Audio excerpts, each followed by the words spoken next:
Bro, gue mau cerita, tapi ini bukan cerita biasa.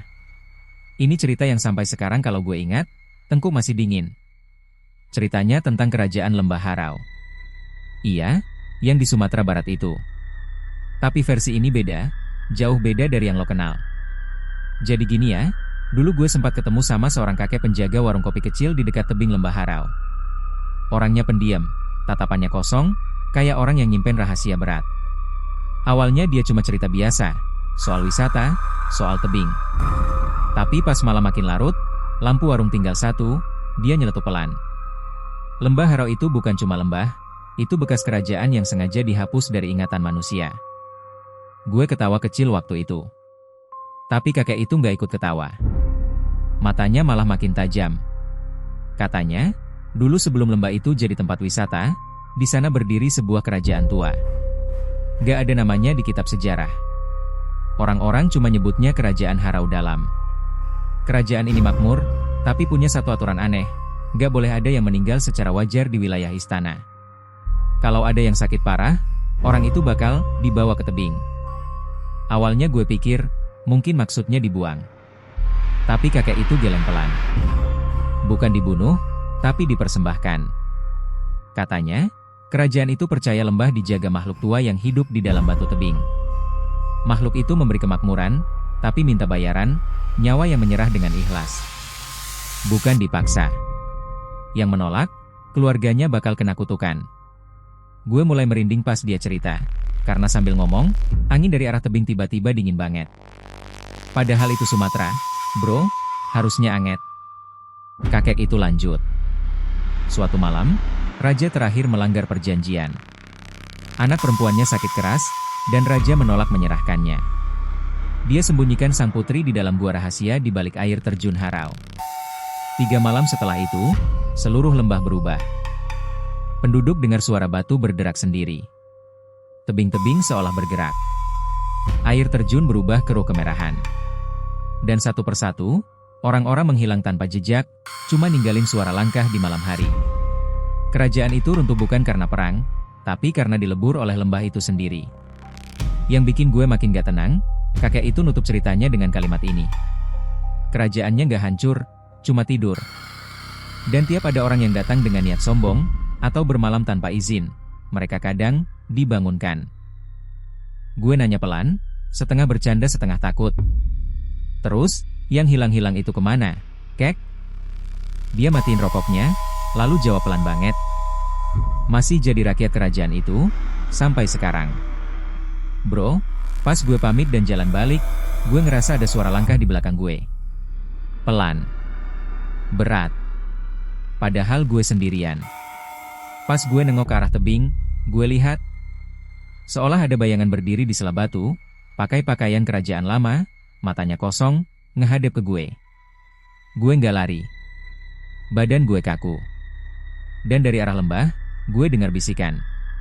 Kau datang, berarti kau dipanggil. Gue baru bisa bergerak setelah azan subuh terdengar. Dan yang aneh, besoknya gue balik ke warung itu. Warungnya masih ada. Tapi kata warga sekitar, kakek itu sudah meninggal 20 tahun lalu. Setelah gue tahu kakek penjaga warung itu sudah meninggal 20 tahun lalu, logika gue runtuh. Tapi gue masih maksa mikir, mungkin orang kampung bercanda, atau salah orang. Gue balik ke penginapan, niat tidur, tapi sepanjang malam suara air terjun itu beda, bukan deras, tapi kayak bisikan panjang. Sekitar jam 2 pagi, handphone gue nyala sendiri. Layar gelap, tapi ada getaran. Bukan telepon. Bukan chat. Cuma satu notifikasi aneh, rekaman suara yang gak pernah gue buat. Pas gue putar, isinya suara napas berat. Lama.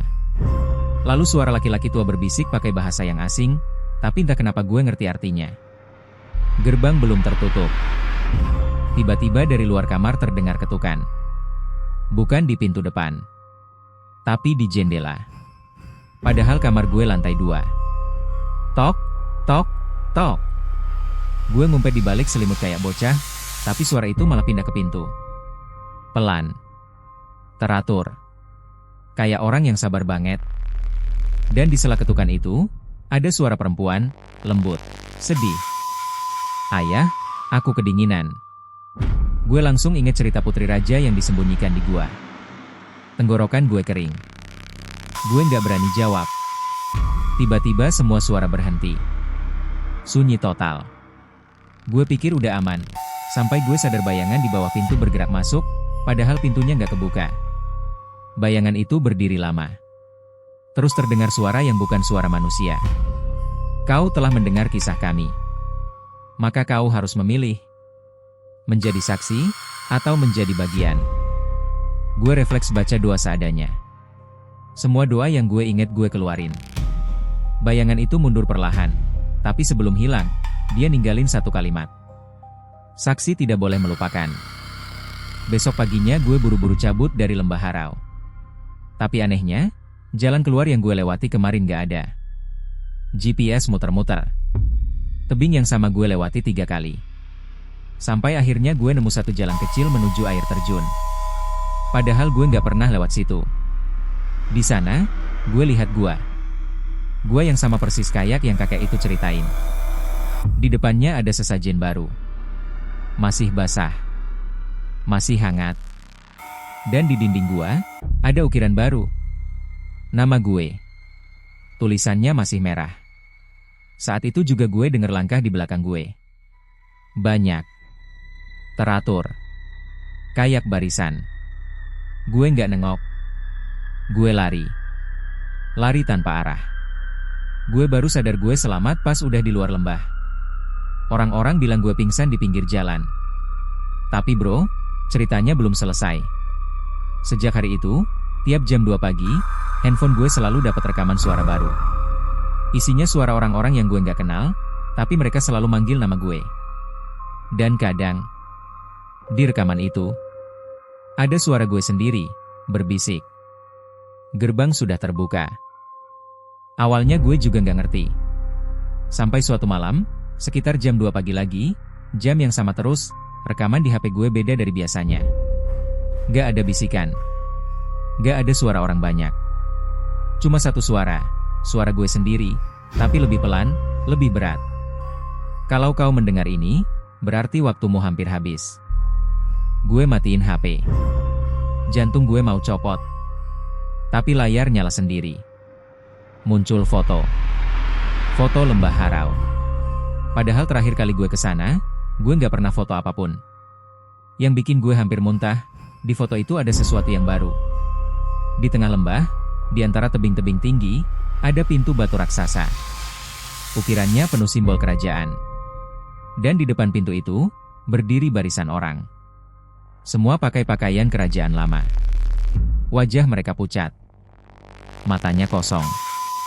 Dan di barisan paling depan, ada gue. Gue mulai nyari info.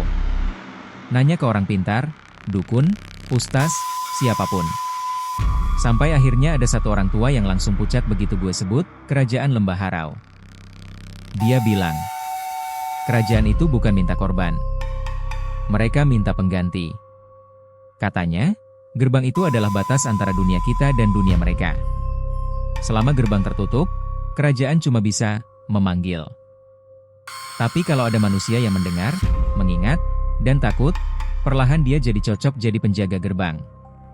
Dan penjaga gerbang gak pernah mati. Tapi juga gak pernah hidup sepenuhnya. Makanya mereka butuh yang baru. Sejak malam itu, gue mulai ngerasain hal aneh. Bayangan gue kadang telat gerak. Kaca kamar mandi sering berembun padahal air dingin. Dan tiap gue ngaca terlalu lama, pantulan gue gak langsung ngikutin senyum gue. Puncaknya kejadian minggu lalu, bro. Gue mimpi berdiri di depan pintu batu itu. Tebing harau mengelilingi gue. Angin dingin. Dan dari dalam gerbang, terdengar suara perempuan, suara yang sama kayak malam di penginapan dulu. Ayah sudah lama menunggu. Gerbang itu kebuka dikit. Dari celahnya, tangan-tangan pucat keluar, narik gue pelan. Bukan kasar. Kayak ngajak pulang. Gue teriak. Gue bangun. Tapi, gue masih ngerasa ada tanah basah di telapak kaki gue. Dan di lantai kamar gue, ada jejak kaki. Bukan satu. Banyak. Mengarah ke pintu. Sejak itu gue ngerti satu hal. Gue nggak lagi dikejar. Gue sedang dijemput.